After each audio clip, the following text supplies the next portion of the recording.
Gravando. Inclusive, eu já disponibilizei a aula de ontem na plataforma. Quem entrou, tá lá, que eu já disponibilizei a gravação. Chega com o meu e-mail, já postei, tá? Então, voltando só ao raciocínio, a intenção aqui é exatamente que vocês, com a prática de vocês, se alinhem ao que eu estou falando na teoria, né? E vocês que trabalham na aula, que eu já estou sabendo que o professor Roberto sabe tudo, orçamento, né? E aí, eu quero exatamente essa contribuição de vocês aqui. Hoje, até porque, se não tiver essa contribuição de domingo, ninguém aguenta pode de domingo, não, né?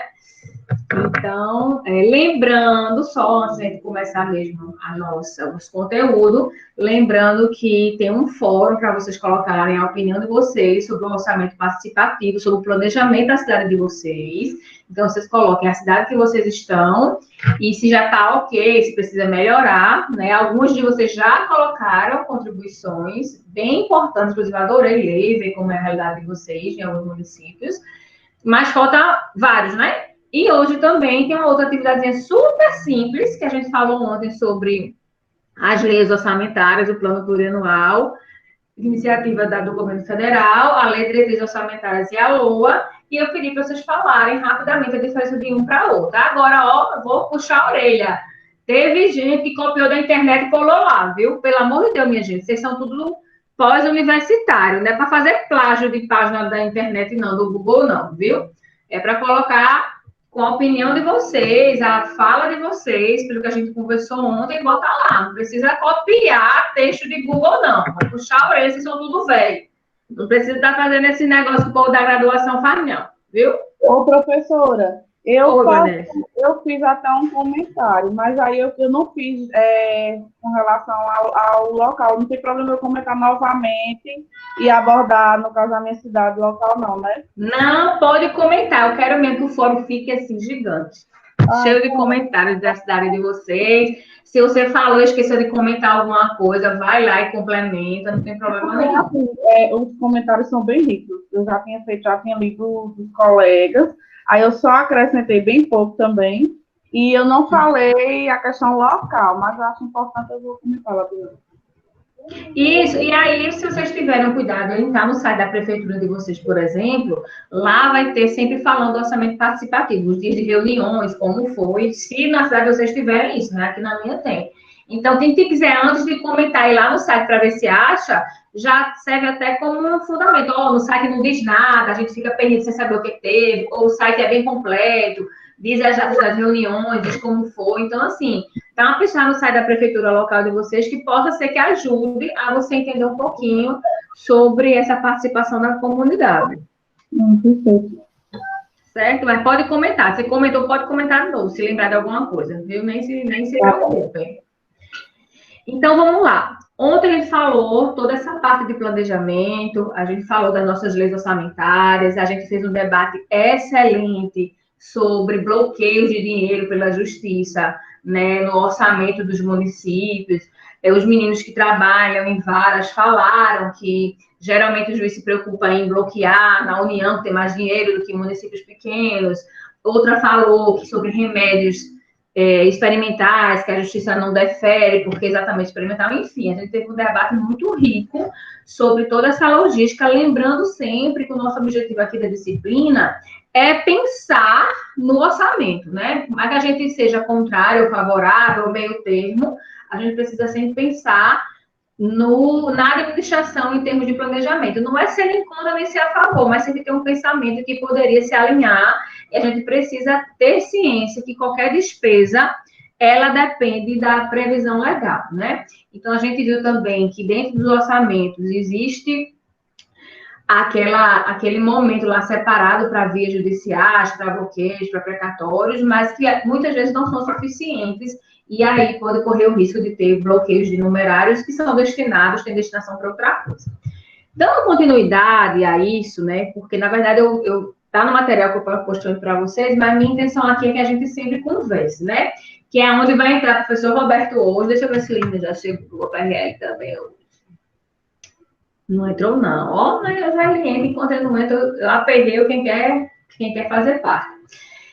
E a gente vai começar hoje falando um pouquinho sobre as despesas públicas, né? Na verdade, a gente já vem falando sobre receita, né? A gestão de como gastar, que são nossas leis orçamentárias, e as despesas propriamente dito, né? A gente viu os princípios ontem, que essas despesas precisam constar na lei. A gente viu o William falando que, na prática, embora eu não diga cada escola, que ele deu o exemplo das escolas, né? Mas eu tenho que estar na previsão orçamentária a destinação, para que categoria de despesa que eu vou ter. E aí, pegando esse link, que a gente já começou a conversar ontem, eu vou aqui dar continuidade ao nosso assunto, tá? Despesa pública. Então, despesa pública, o que é que é?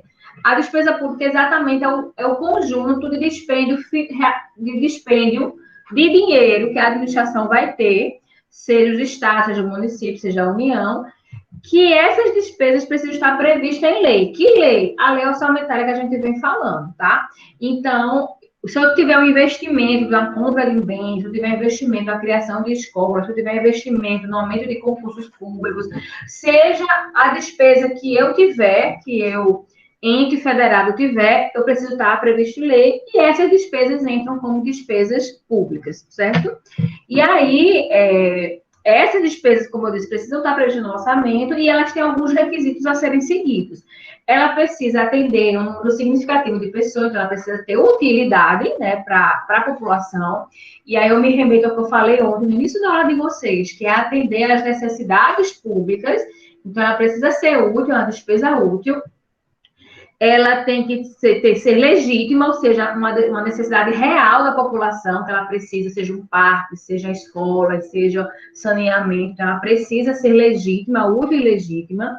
Ela precisa ter passado por uma discussão pública, que aí a gente viu ontem que essa participação da população não é por acaso, não é por bondade do administrador. Está previsto em lei que ele precisa fazer esse chamamento da população para poder mostrar que teve discussão pública dessa necessidade, né? Então, eu não estou criando algo, gastando algo porque o gestor quer. E sim, porque a população veio a mim e demonstrou aquela necessidade, passou por essa discussão pública, que é exatamente essa forma participativa da sociedade. A oportunidade, né, o momento dela, se ela precisa ser para agora, se ela pode esperar um pouco, porque nós temos prioridades de despesas, então eu tenho que ver se naquele momento ela é oportuna, ela é necessária, e tem que estar na lei, que hoje a gente fala em lei, a gente está falando de lei orçamentária, né? No Brasil, né, que vocês gestores podem me dizer, a gente divide elas em orçamentárias e extra-orçamentárias, pelo próprio nome, como diz, as orçamentárias estão previstas na lei orçamentárias, e as extra-orçamentárias são aquelas, eu gosto muito de dar exemplos para poder a gente entender, são aquelas que não estão dentro da lei, mas acontece, né? A administração sai o dinheiro, né? Como assim, André? Sai o dinheiro, não está na lei? Vou dar um exemplo. Uma restrição de um depósito, a restrição de uma calção que alguém fez. Muita empresa que ganha licitação, ela é obrigada, pelo edital, a dar uma calção de X%, 10%, 20% daquele contrato que ela ganhou a licitação. Então, ela deposita lá a calção. Quando termina o serviço, a obra, o que for que ela ganhou, no final essa calção é devolvida. Veja, não é uma despesa orçamentária isso, porque eu não estou gastando com a escola, não estou gastando com o concurso, eu não estou gastando com a própria obra, né, que está prevista o meu gasto. É um dinheiro de terceiro que estava na minha conta e vai chegar um momento que eu tenho que devolver esse dinheiro para ele, né, inclusive atualizado. Então, essa saída, né, como é que eu classifico essa devolução perante as contas? Então, ela vai ser considerada extra-orçamentária, porque não está na minha lei esse gasto. E não é um gasto, é uma devolução de dinheiro que estava no meu poder. Então, assim, esses valores são chamados extra-orçamento exatamente porque não está na previsão de gasto mesmo na lei orçamentária. E aí tem aquela classificação que eu acredito que vocês aprenderam quando estudaram. Se for quem fez administração tem isso, administração, quem fez contabilidade tem isso, contabilidade, quem fez direito tem isso, direito financeiro, quando vocês estudaram. E não poderia ser diferente eu falar aqui para vocês, que são exatamente quanto à categoria econômica dessas despesas, que já eu vou chamar você, viu, Roberto? Que é quando a gente divide as despesas em despesas correntes, tá? E despesas de capital. As despesas correntes, eu sempre chamo assim, né? Que as despesas correntes, elas são corriqueiras. Elas são aquelas que eu tenho sempre, né? E essas despesas correntes, é aquele consumo que o governo tem, é aquele consumo que o município tem para funcionar, né? Para funcionar o que a gente chama de máquina pública. Então, por exemplo, essas despesas, elas não aumentam o patrimônio, né? Então, por exemplo, despesa corrente é aquela despesa que eu compro um prédio? Não. Essa aí vai ser despesa de capital, porque eu vou aumentar o patrimônio. Despesa corrente, despesa corriqueira, é aquela, vou te dar um exemplo como fosse nossa casa, né? É aquela que todo mês a gente tem que pagar, né? Um aluguel, uma feira, uma energia, uma água, o funcionário. Então, essas despesas corriqueiras. E que não aumenta o patrimônio, pelo contrário, só sai dinheiro, né, para pagar. Em contrapartida, nós temos as despesas de capital, que ela sim aumenta o patrimônio da administração. Então, é quando você investe num terreno, num prédio, numa sala, numa obra, que isso vai valorizar, se fosse a gente pessoa física, nosso patrimônio, né? E que também vai aumentar o patrimônio da administração, seja um prédio público, sejam novas escolas. Deixa eu dar um permitir aqui. Então, a gente tem essa diferença aí de despesas correntes para despesas de capital. E aí, dentro das despesas correntes, nós temos, eu poderia chamar assim, né, segundo a doutrina, duas outras classificações dentro das correntes, que é as despesas de custeio e transferências correntes. Roberto, chega para cá, libera aí o telefone, o microfone. Como é essa diferença aqui na prática? Despesa de custeio e transferências correntes. Tu atuava nisso, tinha esse tipo de despesa, como era na prática? Veja só, eu posso falar pela questão da faculdade, né? Porque, de certa forma, lá a gente também tem lei orçamentária, tem todo esse contexto, né? E, na prática, a maior parte do que a gente usa do orçamento é justamente a despesa corrente. Até por a faculdade ela ser uma instituição sem fins lucrativos, as mensalidades, a gente sobrevive das mensalidades, e ela tem o condão de fazer a manutenção da instituição, então boa parte dela, quase que 90%, elas são utilizadas em despesa corrente, que é folha de pagamento, energia, manutenção. Mas vocês não têm nenhum dinheiro assim de investimento no terreno, aumentar, compra de equipamento, de duração? Não. Os insumos, eles são adquiridos conforme a necessidade, no caso, para uso de curso. Durante o tempo que eu estou na faculdade, a gente fez investimentos de novos cursos, né? Saímos de 8 graduações para 15 graduações e, obviamente, esses novos cursos, eles precisaram de serem fomentados. Principalmente cursos na área de saúde, cursos de laboratório, aí sim, aí utiliza essa parte do orçamento para aquisição desses insumos que aí ficam, né? Isso aí são... Aí esses vocês classificam como capital, despesa de capital. Isso, exatamente. Perfeito, exatamente, perfeito. E dentro das despesas... Ô, professor. Oi. Quem está falando? Jorge. Em uma hipótese de ser a autarquia que Roberto dirige deficitária, seria obrigação da administração municipal complementar o valor das despesas? Não. E aí eu vou fazer uma pergunta ao Roberto para poder entender como é que funciona a entidade dele. A tua entidade é 100% sem fins lucrativos, Roberto? Ela é autossustentável, no caso. Autossustentável. Agora, é uma autarquia, ela é da administração indireta do município. Ela tem convênio, mas ela tem convênio com a administração para poder requerer parcelas, dinheiro em alguma modalidade? Inclusive, teve um momento, logo quando eu assumi a instituição, que eu fui convidado, é um cargo de confiança do gestor, do prefeito, no caso aqui é a prefeita, em Arco Verde. Logo quando assumi, a gente havia um convênio, que não foi da minha época, com o governo do estado, que era um convênio de bolsa, o ProUP, porque, deixa eu historiar um pouco aí, anteriormente, no governo do então Eduardo Campos, as autarquias municipais passaram por dificuldade. No estado de Pernambuco existem 13 autarquias.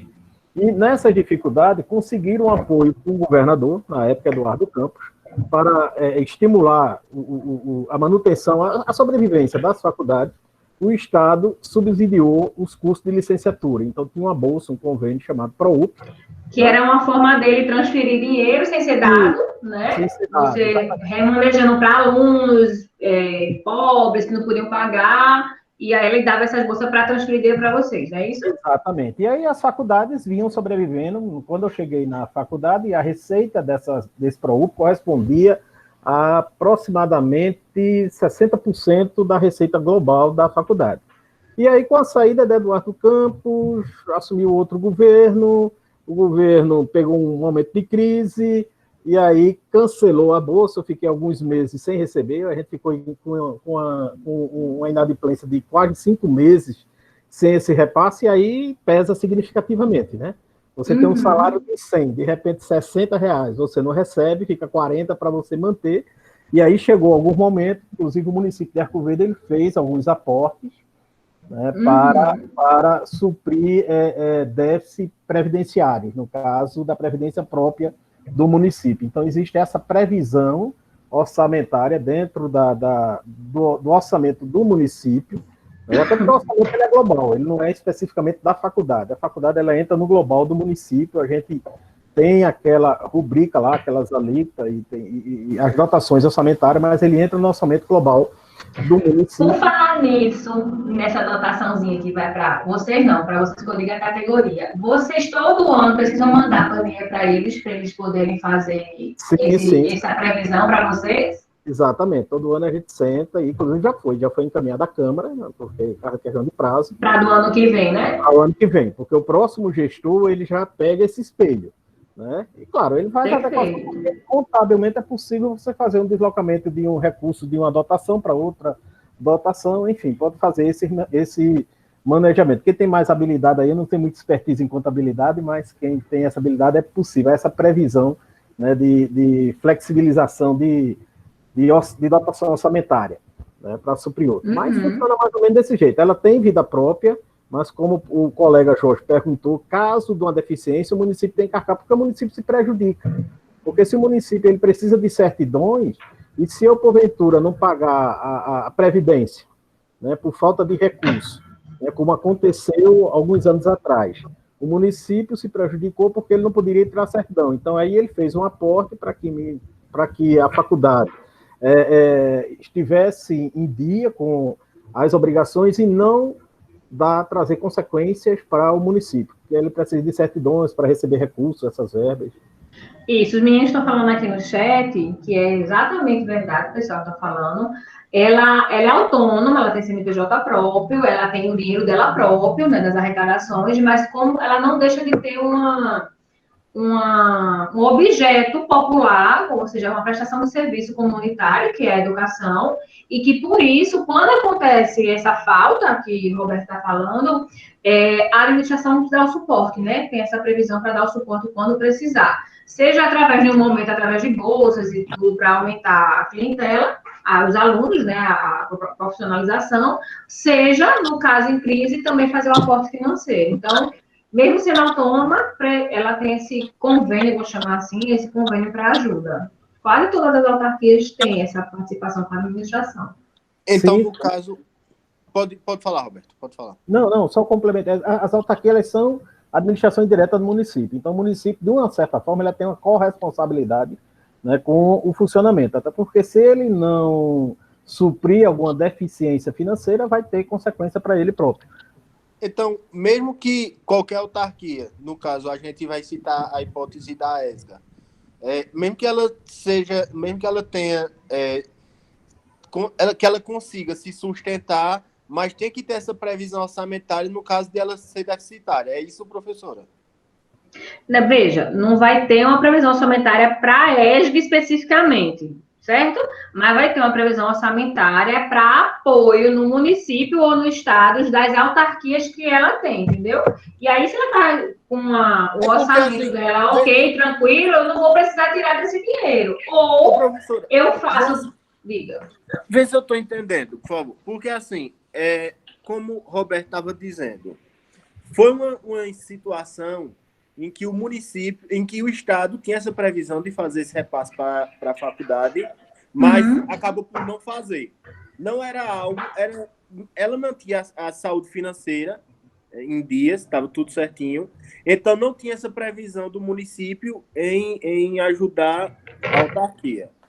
Mas aí, porventura, o Estado parou de fazer esse repasse e acabou abalando a saúde financeira da autarquia. Nessa situação, o município deve fazer, mesmo sem ter previsão, esse aporte financeiro? Porque, não, no caso, não sem previsão ele não pode fazer aporte financeiro, porque eu preciso ter previsão, eu preciso ter dotação para fazer esse aporte para as minhas instituições, certo? Então, para as minhas autarquias, para as ONGs que porventura existe que for dependente de algum recebimento de dinheiro, enfim. Eu preciso ter previsão para fazer esse aporte, para uma, para todas, enfim, para 10, eu preciso ter essa previsão. O que o governo estadual fazia era assim, ele dava bolsas para a universidade, para dar números aqui só para a gente entender, 100 alunos serem gratuitos e a pagamento desses alunos eu dou bolsa. Então, isso representa para a universidade uma receita, que não é da pessoa física, mas é do Estado pagando por eles, né? Para eles terem bolsa. Tipo, ProUni, como é o nome dele, Roberto? ProUP. ProUP, pronto. Quando o Estado não banca mais essas bolsas, veja, ele não doado. Ele estava pagando a universidade de 100 alunos. Quando ele não paga mais, ou paga de 10 só em vez de 100, ou tira os 100, esse suporte, a universidade ela pode funcionar com menos vaga, com menos curso, com menos um monte de coisa, sendo que, veja, aí eu vou estar prejudicando a cidade, vou estar prejudicando a comunidade, que aí vai ter menos turmas, menos curso, menos gente formada, e aí, para não ter esse prejuízo, se o município tem no orçamento uma dotação para ajudar esses entes, eu pego e ajudo. Mas não vai estar assim na dotação, Jorge, que eu acho que essa é a tua pergunta, é a dotação para ajudar a ESA, para ajudar a ONG e tal. Não vai estar assim, especificamente de autarquia para autarquia. Vai ter uma dotação geral. E aí o gestor vai ter que administrar quem ajuda mais, quem ajuda menos, quem for saudável ele não ajuda. E aí ele fica exatamente nesse controle, entendeu? E como o Roberto falou, ele vai passar todo ano, ele deve ter acabado de passar, porque o prazo é até amanhã, para passar para a lua do ano que vem, eles passam assim, ó, pelo meu ano aqui, eu vou precisar de ajuda, tenta ver se prevê isso para a gente, aí o gestor vai ver se inclui na LOA, para ano que vem dar esse suporte, mas não só para ele, tá? Vai ser para todo mundo que envolve o município. Entendi. Eles devem passar, Roberto, me corrija se eu estiver errado, deve passar tanto para o município como para o Estado, né? Um pedido aí de ajuda. Não, só o município, professora. Só o município, não vai nada para o Estado? Não, nada para o Estado. Inclusive, hoje, o programa ProUP hoje, desde desde com esse governo atual, que foi reeleito, né, que foi literalmente cancelado. Há uma discussão junto à SECTI, a Secretaria de Ciência e Tecnologia, o retorno desse programa, porque os cursos de licenciatura com a saída do programa, praticamente eles entraram em declínio. A gente tem alguns cursos que estão aí na eminência de fechar por falta de aluno, né? Até porque o perfil mercadológico mudou, há um desinteresse em ser professor, isso aí já vem se identificando isso há algum tempo, né? Mas todo vínculo nosso é com o município. Agora, a ideia da faculdade é que ela seja autossustentável, né? Como ela vem sendo, como ela está sendo, né? Isso aí. Marlos e Tanádia, desculpa se eu não estou falando direito, viu, Flor? Estão dizendo aqui, né, que deveria ter estudo para todo mundo, que está na Constituição, ensino gratuito. Veja, a gente não tem as universidades públicas. As universidades públicas também não promovem, inclusive, pós-graduações em vários momentos gratuitos. Claro que tem algumas pós-graduações pagas, como a de vocês agora é paga, né? Mas ela é só autossuficiente, ela é paga não para lucro, ela é paga só para reembolsar os custos. Mas existe também dentro das universidades públicas pós-graduações com mestrado e doutorado que são gratuitos. Então, assim, eu sei que é pouco, eu sei que o governo poderia fazer sempre mais, é sempre aquela história que o governo sempre falha, né, em algum momento. Mas ele poderia fazer sempre mais, mas ele propõe, né? Ele ensina desde do ensino fundamental, desde as creches, fundamental, para o básico, para os técnicos, para a universidade, ele propõe. Não é suficiente a quantidade da população, mas ele propõe. O que ele poderia fazer, que aí eu concordo com o que está falando, é exatamente ele fazer essas parcerias de fornecimento de bolsas, né? Seja ProUS, seja ProUP, seja ProUni, seja as bolsas que tiverem. Eu me formei com FIES, né? Eu e minha irmã me formando com FIES, a situação era muito difícil quando eu era mais nova. Eu passei, depois de formada, 10 anos pagando FIES, terminei, eu já sou formada há 16 anos, terminei há 6, e ela também passou 9 anos pagando, porque ela era um ano na minha frente. Então, assim, esses programas facilitam que você se forme, já que não tem vaga na universidade pública toda para todo mundo, faz o programa para particular. Então, eu acho que tem que ter haver isso mesmo, sabe? Essa parceria de governo, algumas autarquias, né? Aquela privada 100%, depende de bolsa ou não, mas tem que ter essa parceria, já que a administração não pode ter tantas universidades públicas, então acho que são privadas que ele tenham projetos para poder mandar as pessoas para as universidades. Mas existe, tá, gente? Não vamos se revoltar com a administração 100% não. Eu não trabalho na administração, não sei na UPE, né? Mas, assim, não vamos se revoltar sempre com a administração dizendo assim, ele não cumpre, ele tenta cumprir. Não é de forma satisfatória, mas ele tenta cumprir. Existem muitos tipos de bolsas que os estados fazem, que a União faz, que é exatamente para suprir essa lacuna, porque não tem vaga para todo mundo na universidade pública. Então, a gente tem que pensar pelo lado que ele traz no orçamento formas de compensar a população, né? Não é suficiente, mas ele traz.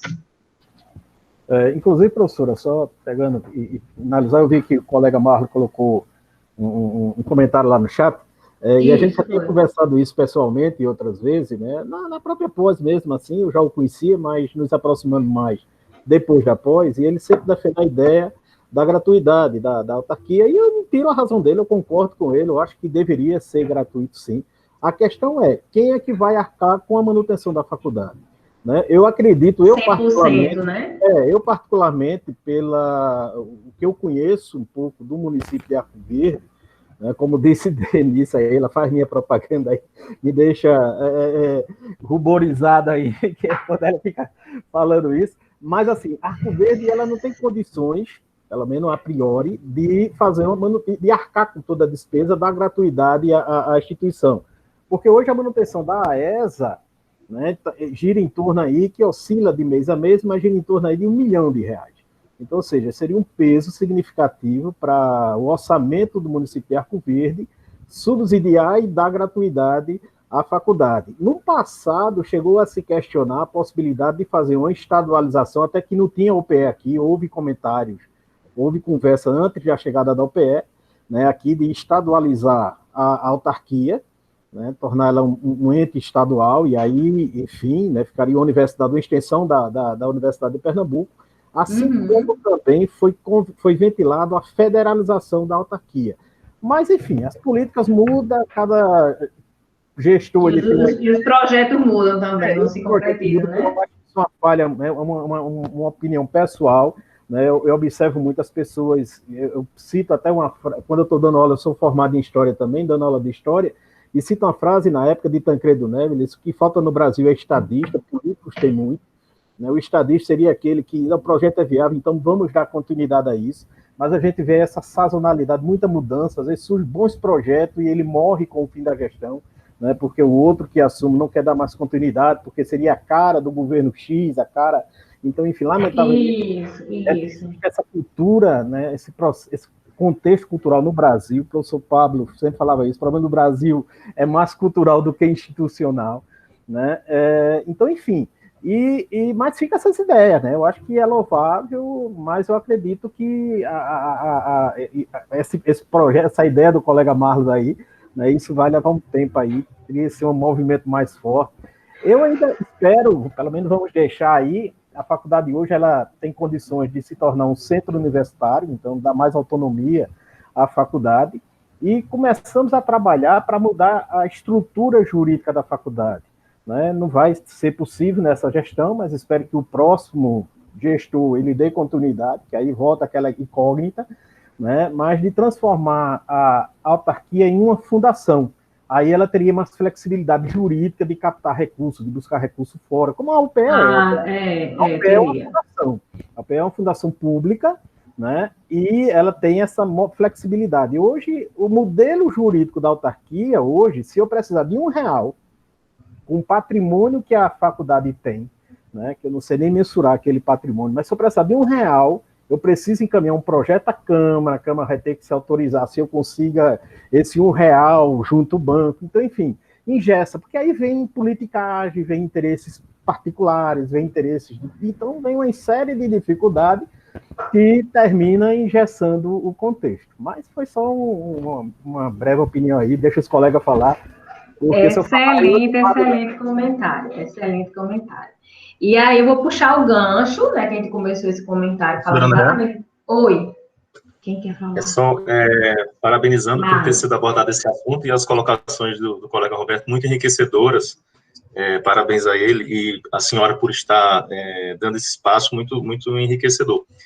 Eu não tenho nenhum modelo ainda desenhado, também não tenho um conhecimento grande dessa parte, né, administrativo e financeiro, eu tenho um conhecimento que eu obtive na graduação, mas que é um conhecimento muito geral ainda, não tenho um estudo maior quanto a isso, busco ter. E essa pós-graduação auxilia, penso eu, bastante nisso. Mas eu tenho a ideia de que uma gratuidade da AESA, que é um patrimônio histórico, né, do povo de Arco Verde, né, como foi dito aí no chat, foi pioneira na região, né, isso nos anos 70, né. Então, eu acho que ela pode ser um instrumento de transformação da realidade grande. Na gestão do seu pai, em 69, quando o seu pai era... Foi na gestão dele que foi criada a lei, né, que foi feita a lei. Giovanni Porto, na época, na gestão dele foi feita a lei da criação da AESA, verdade. Teve o apoio grande do padre Delson, né, que era diretor do Colégio Cardeal na época, e de outras lideranças, né, apoio também do deputado Iron Rios, fundamental, né, deputado federal. Mas o fato é que ela tem um papel muito importante a desempenhar numa região tão carente como é a região sertaneja, o interior do estado, né. E, por exemplo, temos também ideias como a erradicação do analfabetismo, que é uma chaga social, que o analfabetismo, penso eu, que é mãe de muitos outros males, ela gera muitos outros males.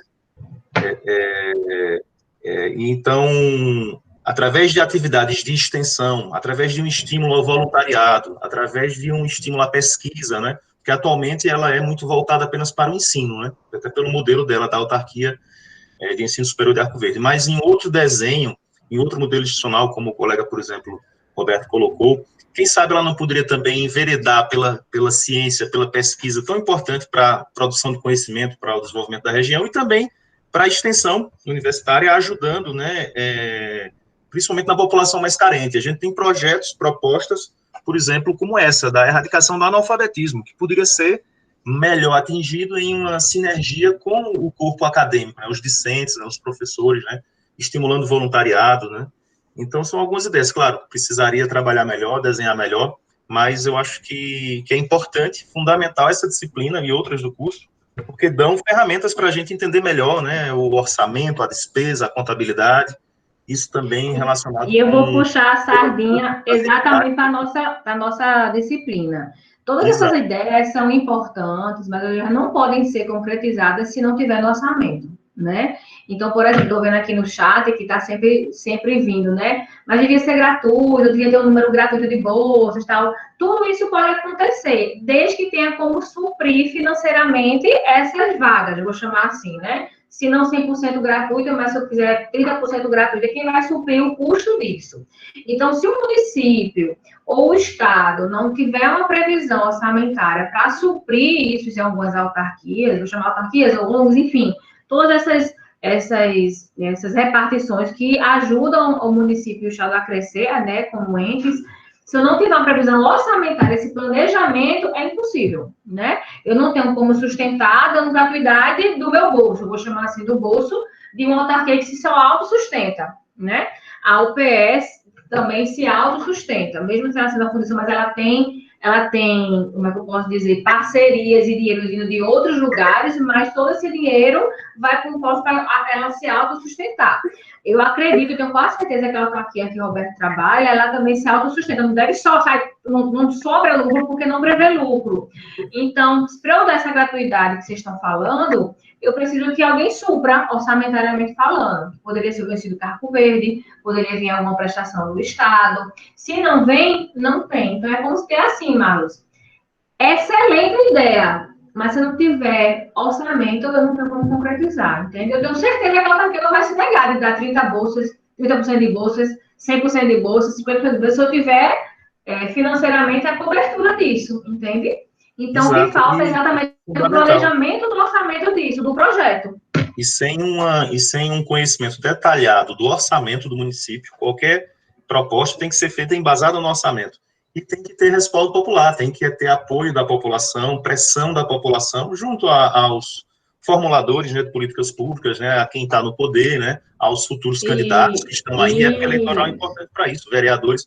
Mas para isso, para haver mobilização, engajamento, é importante justamente conhecer bem o orçamento para que as propostas sejam factíveis, né? Por exemplo, conhecendo o orçamento, a gente sabe onde está sobrando dinheiro. Vou chamar sobrando porque nunca é sobrando, né? É sempre assim, uma má aplicação do dinheiro. Então, esse sobrando, essa má aplicação, vamos aplicar em outro canto para a população. Então, assim, eu conhecendo o orçamento, eu participando, né, a participação popular, faz com que eu possa ter devagarzinho essas mudanças. O grande problema é que eu não tenho essa participação popular em massa, né? Então, muitos políticos investem aonde eles querem, em regra, né, a grande maioria. Claro que eles fazem investimentos pontuais, porque senão eles não se reelegem, mas não é como a gente queria. Então, quando a gente pensa num projeto, uma ideia excelente como essa, porque eu acho que pelo tamanho da Arco Verde, devia sim ter muita coisa gratuita em termos de educação, mas eu tenho que ter a contrapartida, né? Então, eu preciso ver o orçamento da Arco Verde, de onde é que eu posso tirar ou deslocar, né? Tirar quando eu digo deslocar, porque isso aqui já está um investimento bacana. Por exemplo, já tem praça suficiente, a quantidade de alguma coisa suficiente, então desloca para poder no ano seguinte eu ter isso aí. Então, assim, é esse estudo do orçamento que é importante para a gente planejar, né? Que é exatamente a atividade da gestão que a gente está falando desde ontem. Beleza? Alguém quer mais comentar alguma coisa? Marcos, quer continuar? Não? Terminou? Beleza, então vamos lá. Marcos está na escuta, tá certo, Marcos. Então vamos lá. Recapitulando, né, antes de a gente começar a fazer essa discussão, as despesas, né? Então, só relembrando, despesas correntes são aquelas despesas corriqueiras, que elas se dividem em custeios, que é exatamente para custear a manutenção dos serviços da administração, que está na lei orçamentária, por exemplo, gasto com pessoal, gasto com conservação de algum prédio. Existem as transferências correntes, que são aquelas transferências corriqueiras, por exemplo, que eu pago de previdência dos meus servidores, juros da minha dívida pública, salário família de categoria desse benefício que o governo dá. Então, essas são transferências que são corriqueiras, sempre tenho, então são correntes, mas eu não chamo de despesa de custeio, eu chamo de transferências correntes, tá? De outro lado, como a gente também falou, que até Roberto falou que é pouco lá na autarquia dele, mas quando a gente fala na administração como um todo, existe bastante, são as despesas de capital, né? Que essas despesas de capital, diferente da corrente, ela tem o intuito de aumentar o patrimônio da administração, né? Então, elas são despesas que geram aumento de patrimônio, como edifícios, aparelhos de ar-condicionado, por exemplo, veículos, computadores, praças, parques, criações de jardins, tudo isso vai aumentar o patrimônio da administração, né? Quando ela constrói um prédio, ou quando ela compra um prédio. Isso são despesas que não são correntes, não são corriqueiras. Eu preciso trazer a previsão que eu vou adquirir ou eu vou construir, que são despesas de capital. Capital que eu digo patrimônio, tá? Tanto é que quando a gente fala em empresa, né? Eu vou puxar a sardinha para o meu lado empresarial. Quando a gente fala de empresa, a gente sempre fala em capital, né? Qual é o capital da empresa? Quanto ela tem de patrimônio? Quanto ela tem de bens? Então, a gente sempre fala em ativo, né? Esse capital sempre é ativo. Ativo é dinheiro em conta, veículos, salas comerciais, prédios comerciais. Então, tudo que eu tenho de capital, meu computador, as mesas, tudo isso é capital. E a administração também faz esse gasto. Claro que ela não vai estar comprando computador todos os dias. Elas têm uma temporada de comprar computadores, um dinheiro para comprar ar-condicionados para a estrutura, que são bens duráveis, e isso vai entrar como patrimônio dela, como ativo, como capital, tá? Igual como é na nossa casa, igual quando é nas nossas empresas. E aí, dentro dessas despesas de capital, ou seja, de aumento de patrimônio, nós temos as despesas de investimentos, que construção de escolas, hospitais, elevadores, veículos, ar-condicionados. Nós temos as inversões financeiras, que é exatamente quando eu concedo um empréstimo e eu vou receber esse dinheiro de volta mais juros, né? Então, eu estou emprestando para receber. Então, eu tenho essa inversão financeira, que eu não vou fazer sempre empréstimos, então, por isso que é de capital, eu vou aumentar meu patrimônio cedendo e vou receber o investimento do que eu cedi mais juros, então, eu tenho esse aumento de patrimônio, dinheiro, com os empréstimos, tá? E tenho as transferências de capital, que é exatamente para eu ter o pagamento da dívida pública, né? Que é aquele abatimento. E por que de capital? Porque quando eu abato a dívida pública, eu diminuo o que eu devo. Então, eu acabo aumentando meu patrimônio, porque eu tenho mais coisa livre quando eu abato a minha dívida pública. Vou dar um exemplo do meu apartamento aqui onde eu moro, que ele é financiado, chamasse, digamos que meu financiamento fosse uma dívida pública. À medida que eu abato essa minha dívida, o meu patrimônio aumenta. Então, se eu devo 100 mil no meu apartamento e quitei 20, eu agora devo 80. Então, meu patrimônio livre aumentou. Por isso que é uma despesa de capital. Porque meu ativo aumenta à medida que eu vou pagando essa dívida pública, né? Então, sempre que a gente pensar em capital de produto durável, eu sempre vou ter uma despesa de capital.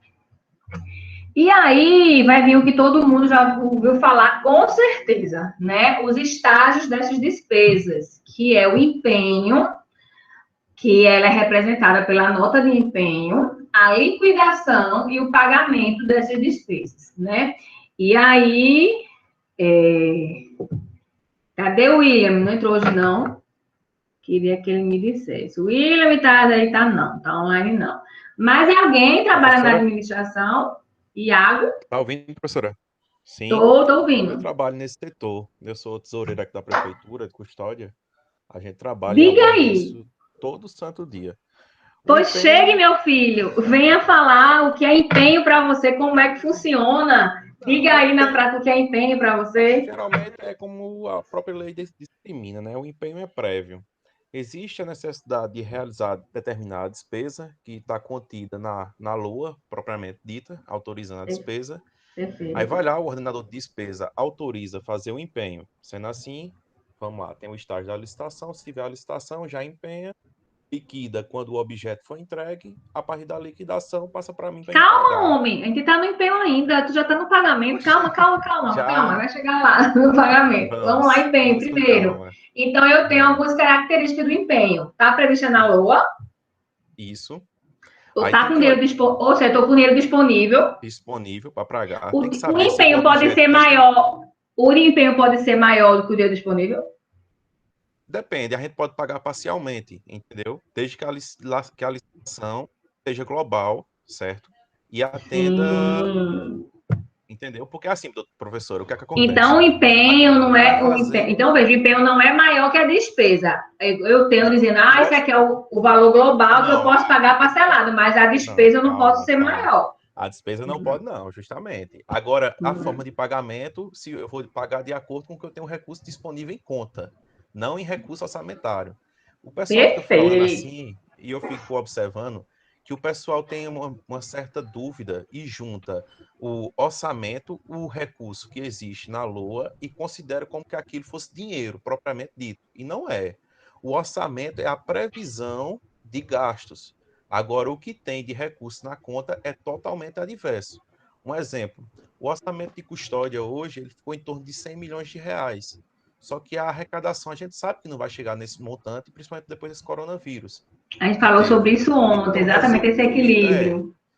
Então, resumindo, aí o pessoal confunde, assim, principalmente a questão da politicagem que sempre tem, em dizer que tem o dinheiro por conta na LOA. Não é dessa forma. Aí fica sempre esse impasse entre Que está lá previsto para gastar, mas o dinheiro não chegou, porque a receita era uma estimativa de receita que não chegou a receita, e eu não tenho como pagar. Justamente. Aí, assim, o empenho é a previsão da despesa, aí liquida quando a despesa realmente é realizada e vai para o setor de pagamento para realizar o pagamento. Pare de novo, vamos continuar empenho. Continue. Qual é o documento no empenho que caracteriza que esse valor está previsto? Como é que eu chamo esse documento? No empenho tem vários detalhes. Aí lá tem a rúbrica orçamentária, que diz onde é que está a previsão do orçamento da gente para saber se pode realizar a despesa ou não. Que é a rúbrica que a gente chama, é o código, que é sempre E qual é o documento utilizado para registrar essa operação? Como assim? Qual o documento? É o próprio que o ordenador empenho, de... qual é o nome desse próprio empenho? É nota de... Não, não é nota de empenho. Nota de empenho. Por assim, exemplo, ele está falando muito de empenho. É porque assim, a senhora já trabalhou com o setor de empenho e tal, não? Ou é só... Não, porque só teoria. Na teoria muda muito para a prática, entendeu? A nota de empenho já vem dentro do próprio empenho, entendeu? Discriminado. Discriminado. Fica lá, nota de empenho em 5 linhas, um exemplo. Aí mais abaixo diz a rúbrica orçamentária de onde vai sair, certo? Qual a secretaria, quem é o ordenador, e embaixo já vem o fornecedor. Aí quando liquidar, já pode pagar. É porque assim, a lei diz que deve ter... Você poderia mandar uma foto do empenho para a gente? Eu posso, agora só não hoje, né? Que tá não, hoje não. Você não tem um grupo? Você não tem um grupo? Manda no grupo a nota de empenho.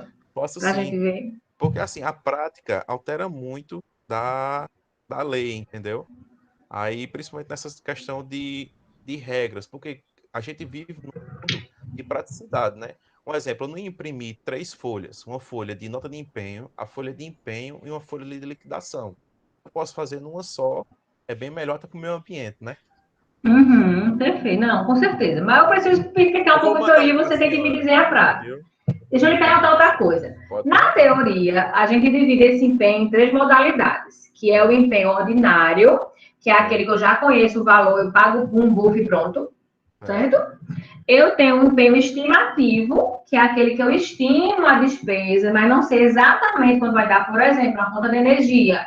Eu estimo, de acordo com os últimos meses, que deu, sei lá, 5 mil reais. Mas pode dar 5.300, pode dar 6, enfim. Eu tenho uma estimativa, mas não tenho exatamente. E tem um global, que você acabou de me explicar, que você sabe quanto é o valor geral, mas você vai pagando parcelado. A diferença entre o estimativo e o global, embora eles sejam parecidos, é que no global eu posso pagar parcelado, mas eu sei quanto é que vai dar no final. Por exemplo, 10 parcelas de 1.000, vai dar 10 mil. E no estimativo, eu sei que vai ser próximo de 10 mil uma conta, mas eu não sei exatamente 10 e quanto vai dar. Existe isso na prática, realmente, essa diferença? Existe sim. No estimativo, a gente estima no valor do empenho, por exemplo, conta de energia, 5 mil reais, ou então botar 100 mil reais durante o ano. Certo? Mas a gente vai liquidando ele à medida que chega o que realmente foi realizado de despesa. Entendeu? Por exemplo... E se não der o dinheiro? Então, vamos lá. Se não der, a gente pode pedir um crédito suplementar, certo? Ou então fazer um remanejamento orçamentário, que é o que tem a previsão na LOA e na LDO, que é de 5% até 40%. Foi até o que comentaram ontem na aula. Entendeu? Aí, se não der, a gente não paga. Ou a gente pede suplementação, ou então pede o remanejamento de despesa. Porque a gente não pode realizar a despesa sem ter previsão orçamentária. Isso no estimativo. Isso tanto em qualquer uma das etapas de qualquer um dos 3 tipos, tanto no ordinário, estimativo e global. Eu quero fazer uma pergunta prática, você me permite? Pode sim. Pode sim. Você me deu um exemplo excelente, maravilhoso, assim, a gente tem um orçamento, a gente prevê os gastos, né, mas o dinheiro não entrou, a receita não entrou, principalmente por causa do coronavírus, tal e tal, e ontem a gente viu, que o William falou, que precisou de aporte do município, né, para suprir algumas despesas, inclusive da União, que veio através do fundo dos municípios, e tal. Então, a gente viu tudo isso que é a receita estimada, mas às vezes não entra a receita que estava prevista. Certo. E a minha pergunta, você que trabalha exatamente nisso, qual é a prioridade de pagamento? A prioridade de pagamento nossa hoje no Covid é saúde. Saúde, primeiramente, a gente tem que manter à saúde por conta que é a própria prioridade mundial, né? Segundo, Certo. a gente prioriza folha de pagamento, porque como a gente está numa cidade do interior, imagina uma cidade do Porto e Custódia, 40 mil habitantes, a folha atrasada. A gente passou por isso no ano de 2017 e foi o maior desespero da região. Por conta de queira ou não queira, 80% da população da cidade do interior depende da prefeitura. Então, se a gente não priorizar a folha de pagamento e priorizar a saúde, a gente vai entrar num caos. Pagou esse Isso, e os mês, funcionários pagam e a cidade para, né, também. a cidade para tudo. Para comércio, que é tudo uma cadeia, né? Tudo é interligado. Aí pagou a dívida na saúde, pagou a folha de pagamento, aí a gente vai para a Previdência, que também quer a folha de pagamento dos inativos. Que Perfeito. 99% dos estados de Pernambuco, como o professor Roberto falou, a Previdência é deficitária. A gente tem meses que manda quase 1 milhão de aporte para poder fechar a folha da Previdência. Aí fechou esses É três. mesmo. É pesado, pesado mesmo. Aí fechou esses 3 itens que são os Aí é mais que a gente vai, urgentes. aí a gente vai combustível, aí vai energia, vai a questão de despesas ordinárias, certo? E por último, é o que a gente consegue fazer a despesa de capital quando sobra, que é a aquisição de ônibus. Não, aí com o coronavírus não vai ter capital Não praticamente. vai ter capital. Teve até capital nos últimos dias, por conta que existiam emendas parlamentares que a gente está utilizando, que é o que a senhora falou da fundo, que veio Que a é emenda específico para aquele para investimento, né? aquele investimento. Aí veio a emenda de fundo a fundo, que construiu, tá reformando a escola, tá fazendo o BSF, por aí vai. Muito interessante, gostei mais. Fica aí quem tem mais, isso? Vamos lá. Okay. Liquidação, então. É quando tu manda o dinheiro, transfere o dinheiro. Liquidou. Liquidação é no momento em que o serviço é realizado. Certo. E vocês medem isso como? Quando é construtora, é medição? Não, quando... se for uma construção, vem a medição pelo engenheiro responsável, aí o Certo. secretário de obras autoriza, assinando que Ele aquele faz objeto foi feito. aí vai a inspeção, né? Às vezes precisa de um laudo. Se for entrega de equipamento, tem ali que recebeu o Recebeu o equipamento. equipamento, justamente. Aí, Então, sempre tem um documento que explica a liquidação. Justamente, é o que a gente chama de atestado de entrega ou de fornecimento, certo? Se forneceu o Perfeito. serviço ou se foi entregue. Aí a gente, a partir desse momento que liquida, aí é que vai para o setor de pagamento, para o ordenador de despesa autorizar a pagar. Esse momento que você diz assim, quando a gente espera que liquida, vocês chamam de nota de lançamento ou a nota de lançamento é só teórico, na prática não só existe? teórico. A liquidação é no próprio sistema, entendeu? Aí, agora, nessa da liquidação, é impresso ao lado, porque tem que ter o empenho e a liquidação. Nessa é impresso. Então, a liquidação tem sempre que ter que foi entregue, foi cumprido, foi realizado, foi autorizado. E o Tribunal de Contas Sempre pega tem muito essa no pé, né? informação. Isso. Quando o Certo. Tribunal de Contas pega muito no pé, porque senão ia pagar de toda forma, né? Sem nem ter nenhuma comprovação que foi entregue, que foi feito. Aí esse Então, a liquidação é muito necessária para provar que cumpriu. Muito sim. O pagamento, que a gente teoricamente diz que o pagamento é o pagamento do mesmo dinheiro, a ordem bancária, né? Isso. Na administração, esse pagamento, o ok lá no teclado já serve ou vocês fazem algum documento oficial desse pagamento? Não, Como é que funciona? Assim, hoje, hoje não se utiliza mais nem cheque e nem dinheiro em espécie. Existe um mito de pessoas dizer que a prefeitura trabalha com dinheiro dessa forma, mas não, tudo é transferência bancária e o comprovante é a transferência. O tesoureiro, no caso que sou eu, faço a transferência, aí o prefeito vai lá e confirma. Ou então, quando da prefeitura, o ordenador de despesa vai lá e confirma. Aí aquele comprovante de transferência é o comprovante do pagamento efetivo da despesa.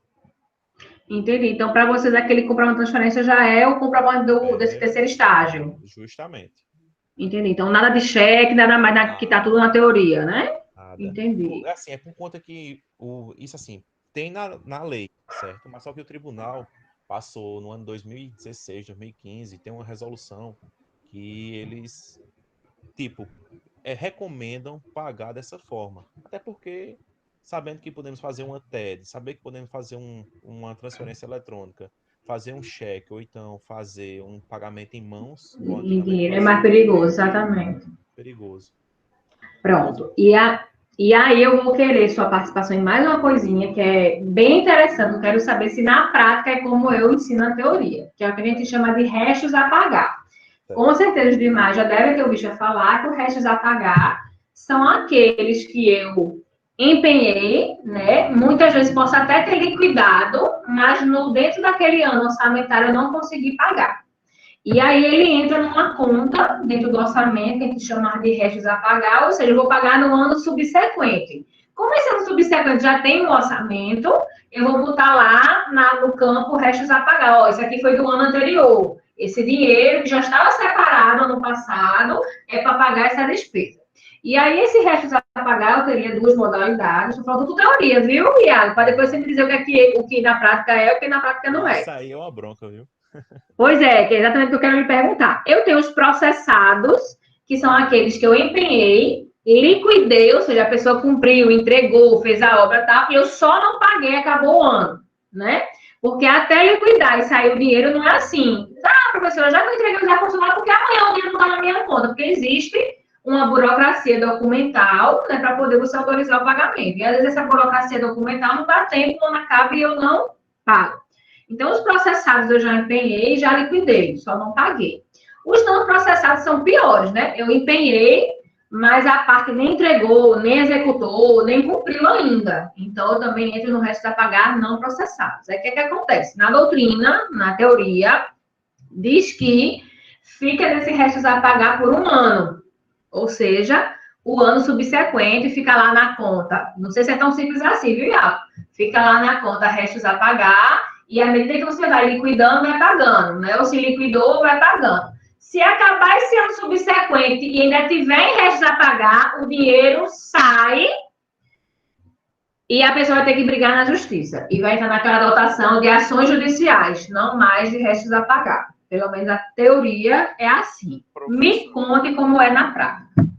É assim, é uma coisa meio que complicada, porque assim, a maioria dos empenhos que eu já peguei, certo? De restos a pagar, certo? Eles foram todo cumprir o ciclo orçamentário. Eles já tinham ido até a fase de liquidação. De liquidação, faltava só pagar. Faltava só pagar. Então, para mim, ficava bem mais fácil, entendeu? Não tinha como passar um ano sem pagar eles, né? Exatamente. A gente fazia a programação e ia pagando. Agora, teve um caso que até de combustível, que de uma gestão para outra, não tinha sido empenhado, a gestão anterior, não tinha sido liquidado, e esse pessoal chegou com a nota. E o que me comprova que realmente esse combustível foi entregue.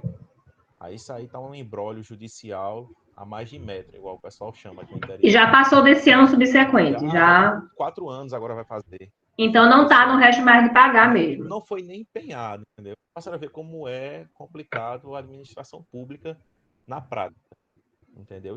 Esse pessoal chegou lá com 300 mil de notas fiscais, só que não existia nem o empenho, nem a liquidação, entendeu? E foram para cobrar. Aí, o que a gente poderia fazer? Mas se não tinha empenho, não estava nem no orçamento. Aí é o outro ponto que eu quero falar. Aí tá na justiça, certo? E eu já vi casos anteriores que mesmo sem ter sido empenhado, a justiça ordenou pagar. Será se é justo isso aí? Aí fica aquela questão da prática, é muito complicado, entendeu? Verdade. Se não está empenhado, não está previsto no orçamento. Desde o ano anterior, quando eu mando para o orçamento. E como é que a justiça manda pagar sem estar no orçamento? Justamente. E qual é a prova que esse material, esse serviço foi realizado? Entendeu? Porque, por exemplo, folha de pagamento de funcionários é meio que presumido. Você ter trabalhado e você ter que receber, certo? Concordo que a justiça ordena pagar.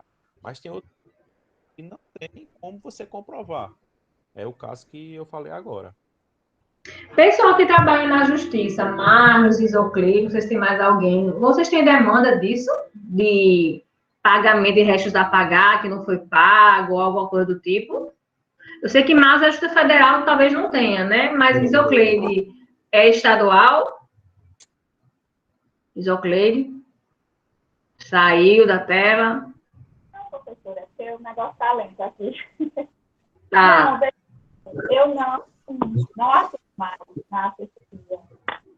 Mas quando eu era na Justiça Federal, quando eu atuava, e assim, a gente encontrava muito em relação às receitas e às despesas empresa era muito mais voltada à questão da prestação de contas. Ah, no caso do Tribunal de Contas, né? Querendo prestar contas. Ações de improbidade também, que a gente tem, né? Os processos que a União entra com base em acordos do TCU, enfim, seria algo que a gente vê também lá, né? Resolver. Acho que seria mais na justiça estadual, né? Esse registro a pagar. Eu queria saber se vocês tinham casos reais. Não, eu não tenho conhecimento dessa área na justiça estadual. Teria que ser alguém que está com advogado, né? Junto ao tribunal de arte, alguma coisa do tipo. Talvez até a do município, né? Mas alguém aqui trabalha em município ou na administração que tenha registro a pagar que possa dar exemplo? O William não está, né? Que ele poderia dizer, mas ele não está hoje. Está dormindo, está curtindo o domingo. Mas alguém, Roberto, vocês têm isso, registro a pagar lá? Você acha que não, que ela não deve trabalhar dessa forma? Vocês, quando pagam, tem esse procedimento de empenho, liquidação, pagamento, ou vocês só pagam e pronto mesmo? Não tem essa... Segue o mesmo processo que eu estava falando de empenho, tem que ser empenhado. Vocês têm tudo isso? Tem tudo isso. Agora, resta pagar não, porque a gente trabalha dentro do... Como o orçamento é, de certa forma, reduzido e é muito pontual, aí praticamente não fica resto a pagar, não. Coisa muito pouca. Tá, pela doutrina... Professora, deixa eu chegar assim a uma conclusão mais que puxando o gancho de Roberto. Pelo menos em cidades pequenas, a gente prioriza fazer, por exemplo, empenhou um valor próximo do que a gente pode pagar, entendeu? Ficar esse imbróglio de restos a pagar e ficar perdurando, entendeu? Por exemplo, na atual gestão, eu nunca vi um restos a pagar ficar sem ser processado no próximo ano, entendeu? Não sei se é por conta que o orçamento da gente é pequeno, é curto, e por aí. Pode ser por isso, porque aqui na minha cidade, quando eu dou essa mesma aula para cá, né, que aí eu tenho alguns alunos que trabalham aqui no município, eles dizem que tem muito. E nós temos muitas demandas jurídicas nesse sentido, porque depois desse ano posterior, que tem o resto a pagar, ele simplesmente sai do resto a pagar, porque virou o segundo ano, chama assim, né? E só ganha na justiça. Tem que reaver o seu direito, que está no resto a pagar, na justiça. E aí eu tenho uma demanda de anos para uma coisa que eu poderia ter recebido no subsequente. Aí é bem complexo mesmo para quem fica nessa pendência, que fica anos sem receber uma coisa que já gastou, né? Já entregou, já gastou. Né? Igual a senhora disse, ó, tem precatório que está sendo pago de 2004, né? Foi o William, foi a senhora, se eu não me engano. Isso, o meu exemplo foi. Aí entra numa conta impagável, né? E outra, se você olhar por quem forneceu o material, quem forneceu o produto, quem realizou o serviço, ou para quem fez a obra, fica inviável, né? Você teve todo o gasto, passou o ano subsequente inteiro para receber, não recebeu por algum motivo operacional ou técnico, ou ruindade político, porque, desculpa até dizer aqui, desabafar, mas eu advogo para muitas empresas que ganham licitações, desde construtora, desde empresas de refrigeração, enfim, desde empresas que dão palestras, aulas, etc. E, às vezes, por briga política com o gerente da obra, com não sei o quê, eles travam o pagamento para não pagar mesmo. E aí eles executaram o serviço que eles executam antecipadamente, fornecem as centrais de ar-condicionados, etc., e fica ali, ó. Não vou pagar, inventando documento, exigências, e essas exigências nunca são cumpridas, nunca são satisfatórias, e que se virar o ano, não vai pagar. Então, eu forneci, eu cumpri, eu fiz a obra, e fica nisso para não receber, tenho que, se for o caso, judicializar. É bem frustrante para quem prestou o serviço, né? E o gestor se valer disso para, enfim, ter algum prejuízo para quem cumpriu, também é bem, desculpa a palavra, mas bem sacana, né? Que é o que a gente vê muito com os nossos políticos. Existe, infelizmente. Felizmente, assim. Bacana, legal. Qualquer dúvida, a senhora pode perguntar. Ótimo. Eu acho até que vou falar um tema que tu já falou, mas se você tiver vontade de falar mais algo, está à disposição. Eu atrapalhei muito a aula da senhora já. Não, atrapalhou não, tá só contribuindo. Todo mundo que quer contribuir. Estou adorando dar essa aula após. Eu pensei que o virtual ia ficar sem diálogo, mas a gente desde ontem está conseguindo debater bastante. Eu pensei que eu ia falar sozinha com as fotinhas, mas não. Vocês estão participando. Gente, aí vão vir os créditos adicionais, né? Que são aqueles créditos, meu orçamento não deu, né? Foi além do que eu tinha previsto. Porque a gente viu que eu tenho tudo estimativas, né? Às vezes, a minha estimativa, a minha previsão não sai, já que eu estou prevendo um ano antes, às vezes não sai como a gente estava previsto, como estava querendo. E aí, o que é que acontece? Pela lei, a gente tem a possibilidade de pedir créditos adicionais. E esses créditos adicionais, eles são divididos em adicionais suplementares, que eu vou suplementar uma conta que já estava prevista. Então, por exemplo, o que Iago disse ainda há pouco, né? Eu fiz uma conta estimativa, um empenho estimativo, como é estimativa, não tenho certeza do valor, e passou, né? Como é que eu peço esse complemento? Então, esse complemento vai ser através do suplementar de uma despesa que já existia. Eu também tenho o crédito adicional especial. O especial é aquele que eu não tinha dotação, aquela despesa não era prevista, e por isso que o nome é especial, né?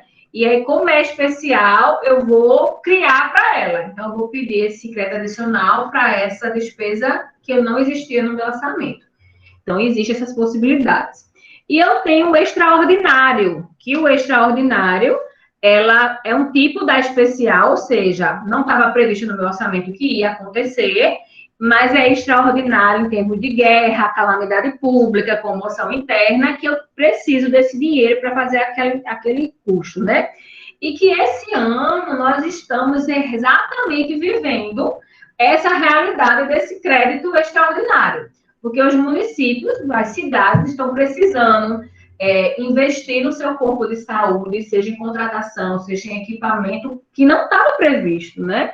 Então, por exemplo, vou falar dos respiradores, vou falar de álcool em gel, vou falar de contratação de médico, novos leitos, isso tudo em muitas cidades não estava previsto para fazer uma reforma da saúde da cidade tão grande assim, né? E aí, com que dinheiro eu faço? Então, eu não tenho dinheiro, eu não tenho minha estimativa normal do meu orçamento que irá fazer esse gasto novo. E aí, eu entro como crédito adicional extraordinário, exatamente porque é um momento de uma calamidade pública de saúde que está acontecendo, né? Diferente do crédito adicional especial, que não é calamidade pública, é uma necessidade que não estava prevista, mas eu estou precisando, tá? Então, eu tenho essas formas de créditos adicionais. Aí, você tinha falado que só se talvez você pudesse responder que tem um limite desse crédito adicional, né? Não pode ser 100% do orçamento, ele tem um limite para eu pedir, né? Que vai de quanto até quanto, existe limite mínimo, existe limite máximo, como é que você consegue mexer aí no orçamento sobre esses créditos adicionais? Não sabe dizer? Professora, pelos créditos suplementares, na LDO e confirmado pela LOA, ele já vem previsto. É de no mínimo 5%, e se a Câmara aprovar, até 40%. E dependendo de algumas despesas, ele pode dobrar para mais 100%. No caso, se for 5%, ele pode ir para 10%, se for 40%, ele pode ir para 80%. Essas despesas são de despesas de servidores, com funcionalismo público, com a previdência privada, e tem algumas rúbricas que podem suplementar os 100%, entendeu? Certo, perfeito. Tem alguma despesa que é proibida suplementar? Professora, agora a senhora me pegou, viu? Na teoria, nunca achei nenhuma. Eu nunca passei por esse problema, não. Certo, então não deve ter, né? Porque eu acho que quase todas devem poder suplementar, ou seja, eu pedi esse aporte porque era estimativo, eu não tinha como prever, eu suplemento. Justamente, porque altera só no bloco da despesa. Aí resolve. Perfeito. Deixa eu te fazer uma outra pergunta já explicando. No teu município, tem suprimento de fundo? Como assim? Anne quer falar? Anne, acho que liberou o microfone, o telefone foi outro. Sim, é só uma dúvida rápida. Todos esses créditos adicionais entram como despesa extra-orçamentária? Ou só o Não. Eles vão ser orçamentários. Tirando o extraordinário, que pode, na verdade, vai estar no orçamento depois que ele for aprovado, né? Mas todos eles são orçamentários. Porque eu não tinha despesa no meu orçamento e eu pedi para complementar ela, então elas vão ser orçamentárias. As extras é que não estão no meu orçamento e eu vou precisar gastar, como devolver uma calção, devolver uma transferência, que não é despesa do meu orçamento. Essas outras são despesas que complementam o meu orçamento que já estava previsto, ou uma despesa nova que também vai entrar no meu orçamento. Certo? Certo, obrigada. Nada. Se voltando. Suprimento de fundo. Tem, não tem. Na teoria, o suprimento de fundo, gente, ele funciona como se fosse, vou dar um nome mais básico para a gente entender. É como se fosse um caixa. Aquele dinheiro que um funcionário público, um gerente, um gestor, um diretor vai andar para poder ter essas despesas mais corriqueiras, como colocar um combustível, como comprar um material de expediente que acabou sem ser aquela compra geral, né, que às vezes tem até licitação para essa compra de material de expediente. Então, seria aquele dinheiro, aquele numerário, para o servidor ter essas despesas mais... A senhora está falando isso no crédito orçamentário ou no crédito real, dinheiro? Porque se for na conta bancária, que é assim, vou deixar bem claro, na conta bancária, a gente aqui da nossa gestão sempre deixa uma reserva de emergência no recurso próprio e também no Fundeb, que é o recurso fundo a fundo. Porque, um exemplo, como eu disse, vem uma pandemia dessa, vou precisar de, um exemplo, 100 mil reais de medicamento. Eu tenho que ter alguma reserva, não seja mínima. Um exemplo, vai precisar de combustível e não tem recurso próprio. Eu tenho que ter uma reserva. Agora, a pergunta da senhora é referente ao dinheiro propriamente dito ou à despesa no orçamento? Não, eu não vou nem prestar despesa aí extraordinária de uma coisa que apareceu de repente. Eu estou falando assim, corriqueiramente. Por exemplo, acabou uma água mineral. Certo. Acabou a gasolina que vai circular com o vereador. Acabou o papel A4. A impressora quebrou, precisa de toner. Ou seja, esses gastos que às vezes tem uma licitação prevista para abarcar, ótimo, então aí eu não tenho que conversar, já está prevista a despesa, mas tem vezes que não dá tempo, ganhou a licitação acabou, preciso comprar. E a famosa dispensa, né, professora? Que a gente, um exemplo, nesses casos, a gente pode precisar da dispensa, da licitação, para... Mas para comprar um clipe, se vocês vão entrar na dispensa, comprar uma A4, uma dispensa, uma água, não tem um dinheirinho em caixa não, que a gente chama na teoria de suprimento de fundo. Calma. E a senhora está confundindo a prática. Né? Entendeu? Um exemplo, isso aí a gente pode fazer a dispensa e tem um recurso por aí. Eu acho que então eu não estou entendendo a senhora não... Iago. Oi, diz aí, Júnior. Olha, o expert aí, viu? É nosso amigo Júnior. Nada. Eu acredito que a professora, talvez, eu não sei, esteja perguntando na questão do orçamento, na previsão orçamentária, se tem essa reserva para o executivo utilizar. É isso, professora? A professora está querendo saber? Não. Isso, vamos lá. Segunda doutrina que eu estou explicando, por isso que eu estou gostando tanto de vocês me explicando a prática, a gente tem dentro do orçamento uma dotação chamada suprimento de fundos, que esse suprimento de fundos, segundo a teoria, ela serve para a realização de despesas que eu tenho empenho, ou seja, está no meu orçamento, mas essas de urgência, que não dá para esperar a licitação, não dá para esperar a execução orçamentária, não dá para esperar tudo, dispensa de licitação, ou seja, na prática é como se fosse um pequeno caixa, para abastecer veículo, para despesa de trânsito, para despesa de material como almoxarifado, despesas de urgências, que é para amanhã, que não dá para esperar o meu fornecedor entregar. E, pela teoria, eu tenho no meu orçamento esse suprimento de fundo. Aí, na prática, esse suprimento de fundo existe com esse nome, não é outro esse nome? Na prática, eu não sei se ele existe essa reserva. No orçamento, tem a previsão, né? No município de Custódia, se não me falha a memória, 2019, era de 2%. E em outros municípios, a média fica aí de 2% a 5% a aplicação dessa reserva. Aí o gestor faz essa movimentação porque ele fica livre, né, para fazer esse deslocamento, porque aí ele tem essa dotação lá já na previsão, na LOA, né? Para isso. No de Iago não tem não, Iago, isso não? É a mesma, mas não é 5 não, Júnior? Eu acho que é 5, vice. É que pode variar, né? Tem essa variação. Na verdade, eu não sei ao certo mesmo, mas tinha essa previsão de 2%. No grupo, a senhora. Certo. Cuidado para não confundir com a reserva de contingência. Mas não... Sim, isso. Isso também. Né? A reserva de contingência é uma outra previsão orçamentária, pessoal, que está prevista na Lei de Responsabilidade Fiscal, que todo orçamento precisa ter uma reserva para possíveis contingentes, ou seja, pagamento do inesperado contingente, como o Iago disse.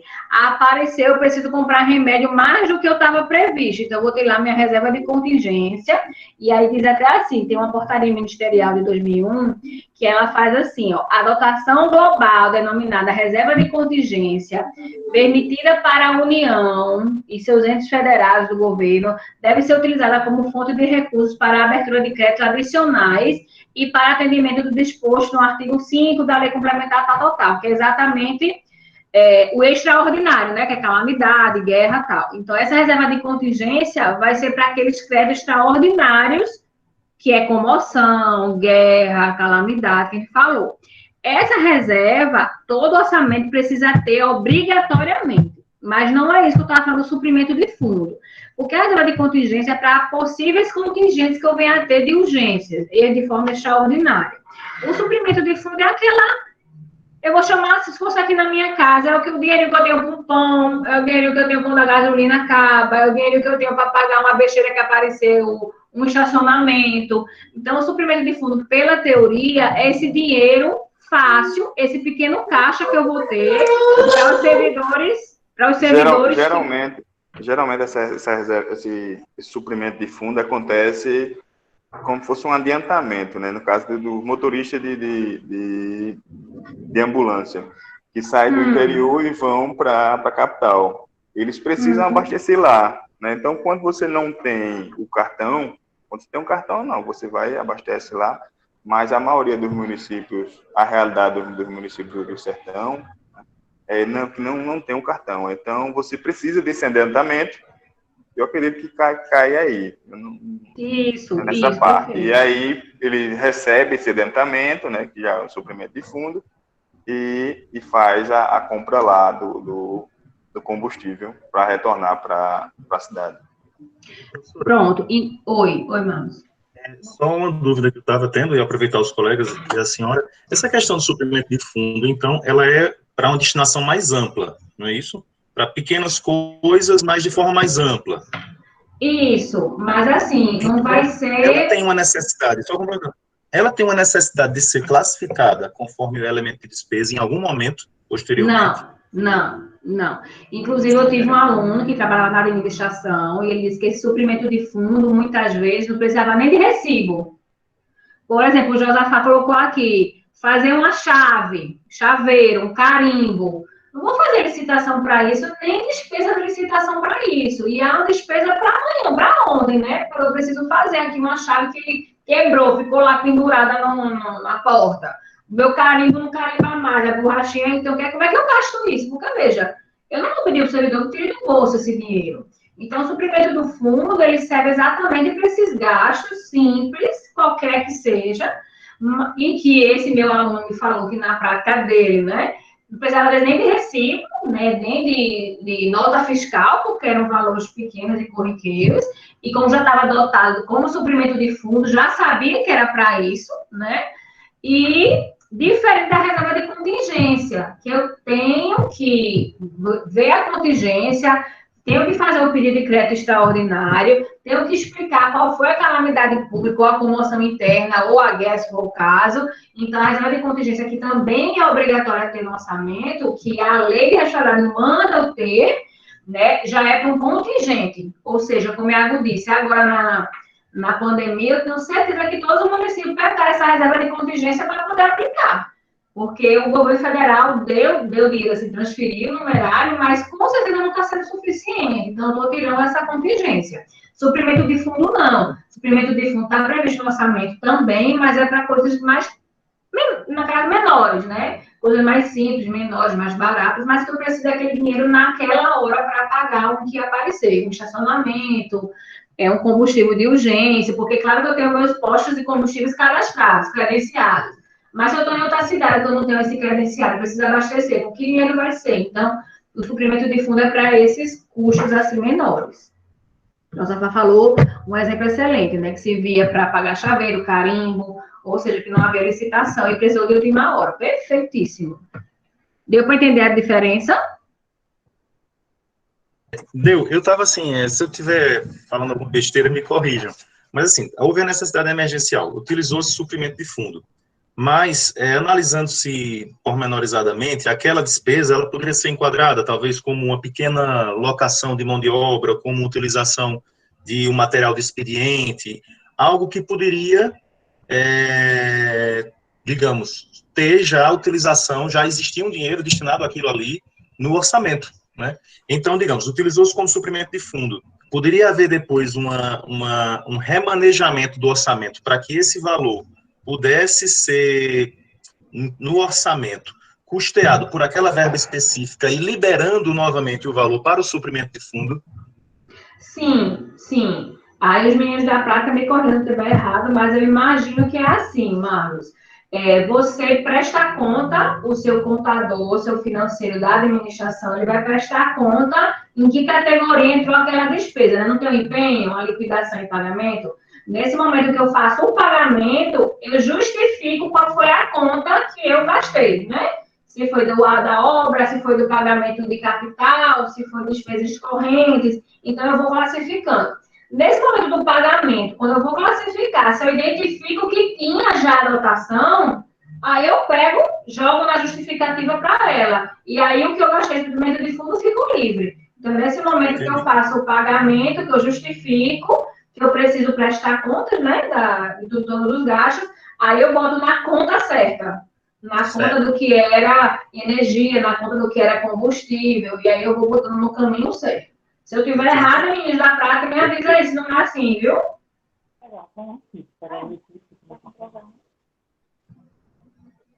Iago e Júnior, é assim que funciona? Professora, assim que funciona. E a Iago é mais prático, né? Eu também sou um pouco mais teórico, na verdade, porque geralmente minha função é mais questionar os orçamentos apresentados do que, na verdade, na elaboração deles. Professora, Júnior é a pessoa que pega no meu pé. Entendi. Mas professora, é só uma dúvida, e talvez o Iago possa me ajudar aí também nessa dúvida. Eu tenho, a questão do remanejamento, né? Porque, assim, quando falta a dotação, pede-se a suplementação, né? Mas tem também a possibilidade de remanejamento, né? Esse remanejamento, ele só acontece, eu acredito, na margem de previsão que o legislativo autoriza para que o executivo ele possa fazer aquela suplementação por decreto, ele próprio, né, pode fazer, ou não necessariamente ele precisa utilizar essa suplementação. Ele pode remanejar de um mesmo ciclo de dotações, sem haver necessidade de usar esse percentual de autorização. Tu quer falar na prática e na teoria depois, ou quer que eu fale primeiro? Eu não vou dar essa parte não, por conta que eu não sei mesmo, viu, Júnior? Que quem faz isso aí é o pessoal da contabilidade. Aí, na prática, quem mexe com esse remanejamento são eles. A gente diz o que está precisando, ele remaneja. Entendeu? Aí, mas eu acho, no sistema contábil eu não tenho prática nisso aí, não. Então, vamos lá. Teoricamente, né, que eu estou falando aqui tudo teoria, na teoria, a lei possibilita o remanejamento, mas em certos números, em certas porcentagens, eu vou chamar assim, tá? Por quê? Porque, em regra, esqueça esse remanejamento que é possível em algumas situações. Em regra, se eu mudar a minha dotação, lei de responsabilidade fiscal. Aí o gestor vai responder sobre crime de responsabilidade fiscal. Inclusive, aqui na minha cidade, o governador, ele fez, não vou chamar de remanejamento, ele fez uma mudança de dotação.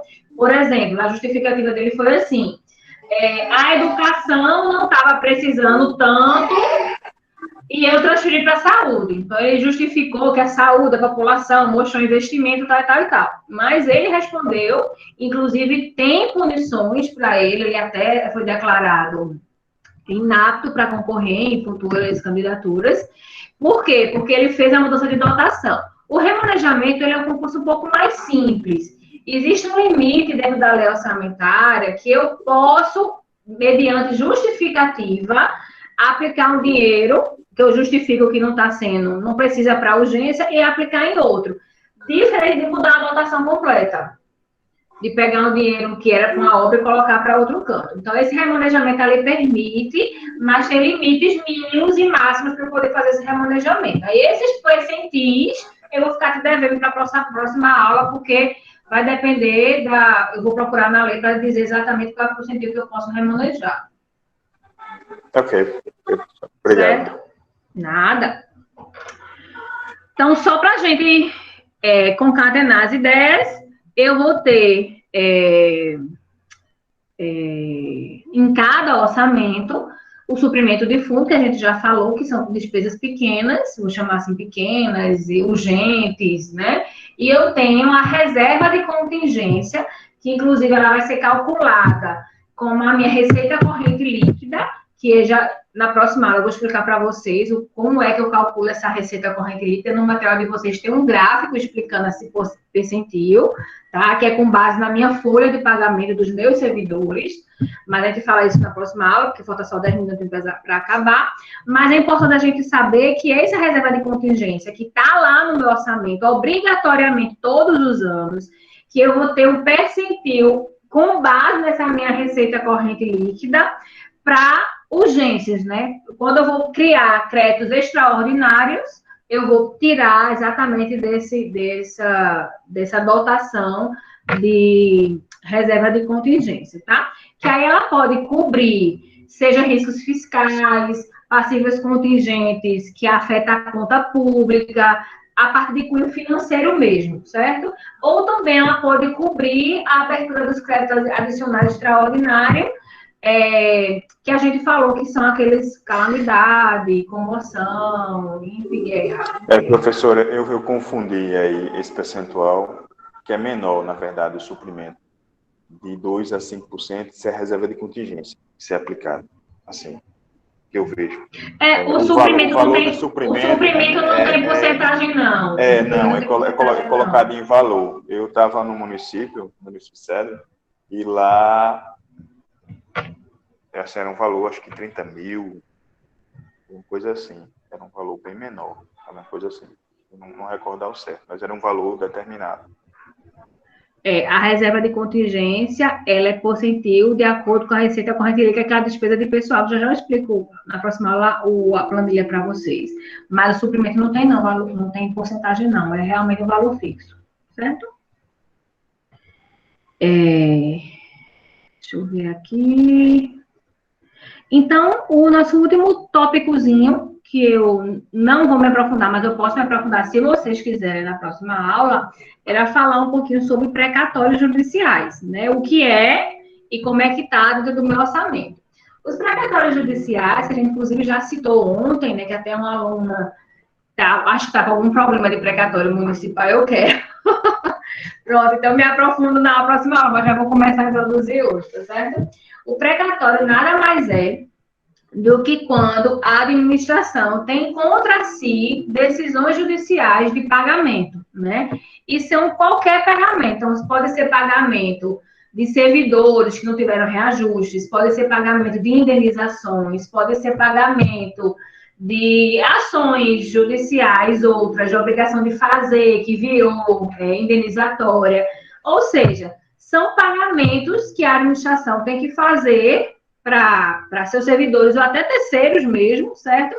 E que, a partir de determinado valor, seja 20 salários mínimos, 40 salários mínimos ou 60 salários mínimos, 60 salários mínimos na Justiça Federal, tá? E na estadual, 40 salários mínimos. 20 seria nos juizados especiais da Fazenda, que não são todas as cidades que tem, certo?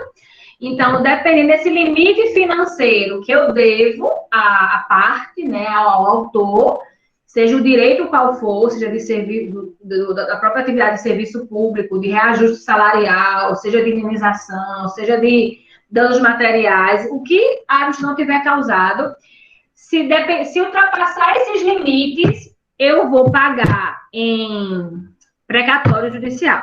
Quando é abaixo desse limite, é bem simples. Eu pago em RPV, que é requisição de pequeno valor. Por isso que tem a sigla RPV.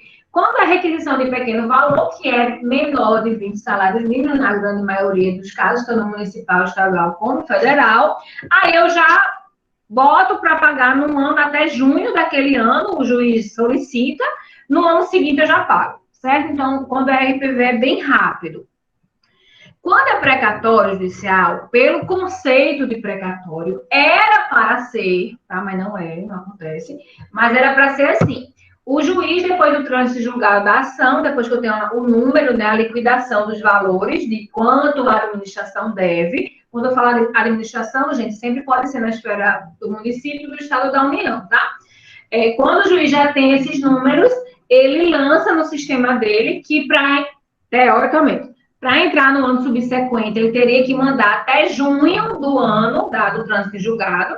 Ah, professora, mas só transitou em outubro. Não tem problema. O juiz manda para pagamento, mas não vai ser para o ano subsequente, seria para o outro, né? Para entrar no ano subsequente, teria que ser até junho daquele ano que está requerendo. E aí entraria em pagamento no ano subsequente. Eu, na prática, Andréinha, que advoga há 16 anos, os precatórios que eu tenho na Justiça Federal quase sempre obedecem essa regra. Os meus casos, quando o juiz dá o comando num ano, se for antes de junho, no outro eu já recebo, lá para março, para abril, já entra em pagamento. Quando é depois de junho, eu não recebo no ano seguinte, eu só recebo no outro, mas também está tudo dentro da previsão legal, porque não deu para lançar até junho. Isso nos meus precatórios federais, certo? Já os estaduais, que englobam estados e municípios, aí é o caos, gente. Aí é o caos. Pois é, a norma está dizendo aí, a Justiça Federal é óbvio, pronto, é ótima mesmo. Quando é precatório é tudo lindo. A não ser processos que tem, eu acompanhei um recente da Justiça Federal, que estava pago, porque entrou em até junho, no ano seguinte já estava pago, mas aí a Universidade Federal protocolou um monte de agravo de recurso e aí não pôde sacar. Mas ele já estava pago, então assim, é bem rápido o pagamento, mas ele não conseguiu sacar, só conseguiu 3 anos depois, porque o ente pagador, né, que era a universidade, ela ficou postergando a trocação rescisória, entrou com agravo, e aí mesmo pago, as partes não puderam sacar, mas o pagamento foi feito dentro do prazo. Na esfera, alguém quer falar, Isabel?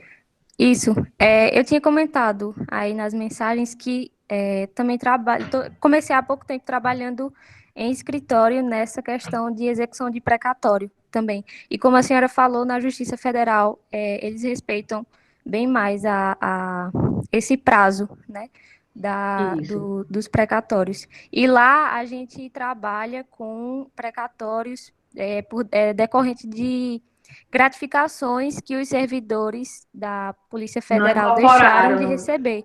Isso, que era uma gratificação há um certo tempo que eles tinham direito, e aí, por decorrência, não sei exatamente qual foi o motivo que eles deixaram de receber.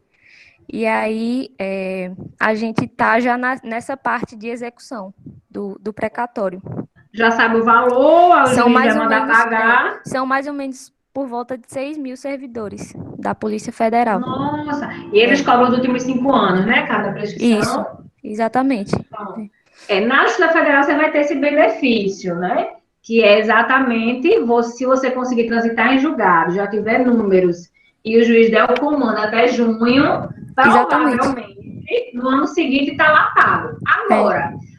quem perdeu pode recorrer e dificultar esse saque, mas pelo menos já está pago, já está disponível para depois você ir para os servidores. Claro que vai ter uma demora aí, como são 6 mil servidores, eu não sei se é uma ação única ou várias coletivas. Essa é uma ação coletiva que eu tô... Então vai ter uma dificuldade contábil de destrinchar o que é de cada um. Bastante, porque essa ação, a gente já está com ela, a gente não, né? Eles do escritório, há mais de 20 anos. Então, já começou... Deve ter gente que morreu. Com certeza, bastante. Tem muita gente que morreu. Inclusive, lá no escritório tem só a parte de habilitação, que trata só do pessoal que recebe por conta de herança de algum servidor que faleceu, e aí, no caso, a mãe ou os filhos que entram para receber. Isso, quando falece, tem que habilitar. Então, o dinheiro está lá separado, já está pago para o falecido, né? Uhum. Mas as partes não podem sacar, porque o falecido não existe mais, já morreu. Então, Exatamente. existe toda uma habilitação Aí tem que para habilitar destrinchar isso. aquele valor com cada herdeiro, tem que ver se não tem inventário aberto, se tem inventariante, e aí por isso que demora.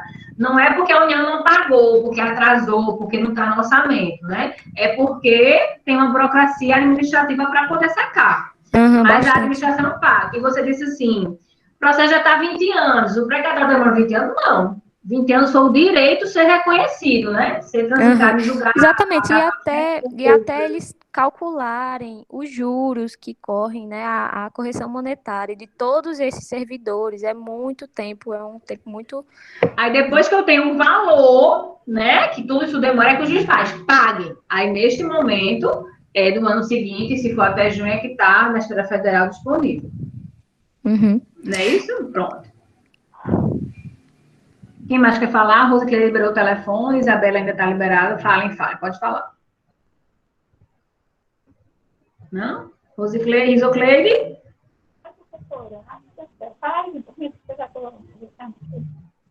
Alô, professora?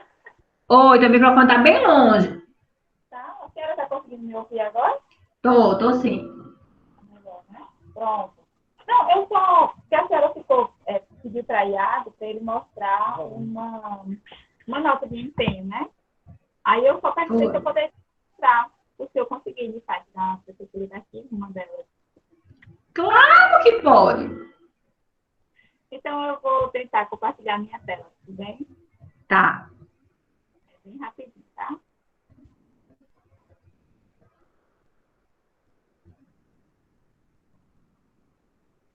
Não sei se vocês vão conseguir ter facilidade.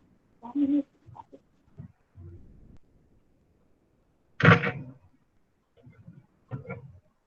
Pronto. Isso daqui é uma nota de empenho, se eu conseguir encontrar no... Para mim não apareceu a tela, tá aparecendo você ainda. Não sei se para os outros está aparecendo. Aqui apareceu.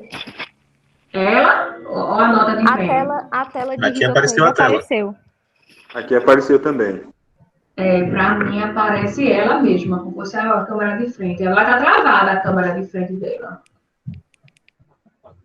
Eu acho que a senhora está fixada no vídeo, professora. Talvez seja por isso que a senhora não... Agora apareceu, tá ótimo. Aí essa eu encontrei no site, né? No portal da transparência do município. Aí ela é bem completinha, assim, traz dados gerais, né? Sobre o empenho, o tipo de empenho, nesse caso é ordinário. Isso. O empenho, a unidade que vai custear, o vinculado, que é o Fundo Municipal de Saúde. Uhum. Mais ou menos o histórico do que seria esse empenho, né? Estou vendo o coronavírus, exatamente a importância, isso. Isso foi feito com uma dispensa de licitação por conta do estado de calamidade decretado, né? Uhum. E essa nota de empenho, acho que tem uma outra seção, até ampliar um pouco, né? Que vai dizendo o que seria... A subfunção, hospitalar, modalidade, isso. O tipo de categoria econômica, que é a despesa corrente, a natureza, são outras despesas correntes. E a gente vai observar, que até Iago falou, que é mediante transferência bancária, né? E aí você tem o valor empenhado, aqui no finalzinho, o valor liquidado, vocês conseguem visualizar? Isso. Que o liquidado empenhado é igual, agora o banco pago deve ter desconto, né? Ele já foi feito, o valor foi empenhado, né? Antes do pagamento, depois já foi liquidado. E aí aqui você encontra informações, a data, o banco, o código, uma série de o código do banco, que é o Banco do Brasil. Que seria exatamente a comprovação da ordem bancária, né, como pagamento. E aqui o valor pago, né? Aí é só a dica de curiosidade, tanto com a tendência para a próxima aula, e tudo que resolvi participar. Excelente, Risocleide. Obrigada, viu? Já ajudou muito a gente ver na prática como é que funciona. A gente acabou de falar tanto, né? Empenho, liquidação, pagamento. Num documento só já consta tudo.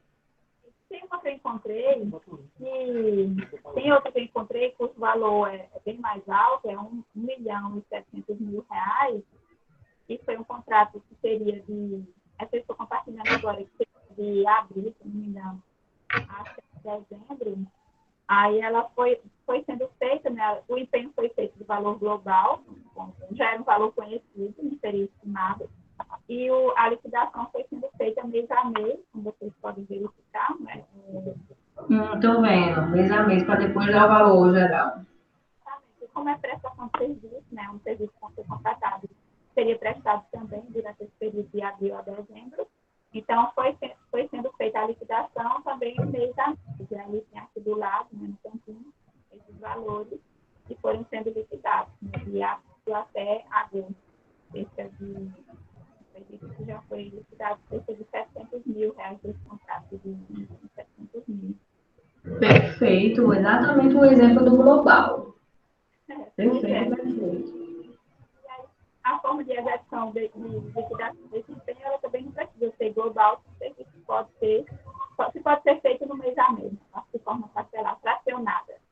Muito bom, José Botelho. Obrigada, viu, Joclene? Você está do lado de Josafá, é? Porque nós somos casados. Eu não sabia, minha gente. Aí tu tá se esticando assim, eu tô vendo a imagem. Um pedaço aqui, um pedaço ali. Aí cada um fica com um aparelho para constar a frequência. Entendi. Tá certo. A mesma parede azul no fundo, tô vendo. Aqui a gente tem um quarto nosso que é mais reservado, mais tranquilo. Entendi. Que bom. Então, estamos em casa, né? Os dois assistindo a aula, tá ótimo. Gente, só para a gente terminar hoje, que já deu nossa hora, tá? Vocês no domingo, né? Devem estar doidos para fazer as programações de vocês. Eu vou falar um pouco mais de precatório na próxima aula, até porque Norma pediu, foi Norma que pediu. Vou trazer mais detalhes dessa parte estadual, tá, Norma? Para poder a gente ver, enfim, as demoras, os anos que passam. Tem uma emenda constitucional que prevê a forma parcelada. Eu vou trazer os requisitos de pagamento quando é idoso e doente. Enfim, vou trazer mais algumas considerações do que está no material, já que você pediu, tá certo? Mas, infelizmente, o precatório estadual é um problema que nós temos no Brasil todo. E não tem, infelizmente, como agilizar esses pagamentos, né? Eu sempre fico dizendo aos meus clientes que vendem seus precatórios, que é melhor perder 20%, 30% do que esperar por eles e morrer no meio do caminho, né? Porque demoram muito. Eu tenho vários precatórios do Estado que eu tenho que habilitar herdeiro porque morrem. Realmente as pessoas vão-se embora. E aí eu queria, mais uma vez, pedir a vocês que respondam os questionários. Quem não conseguir responder, me manda um e-mail. Eu vou colocar aqui no chat meu e-mail para quem não tiver, certo?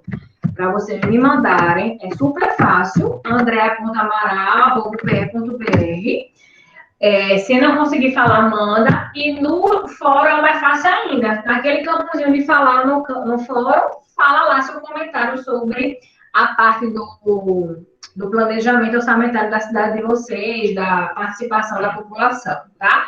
E as questões, foi o que a gente discutiu na aula de ontem, sobre o plano plurianual, a lei de diretrizes orçamentárias e a LOA, a diferença de cada uma, na opinião de vocês, não é para copiar Google, tá? Na opinião de vocês, qual é a diferença desses três instrumentos, tá? Cadê, Jesus?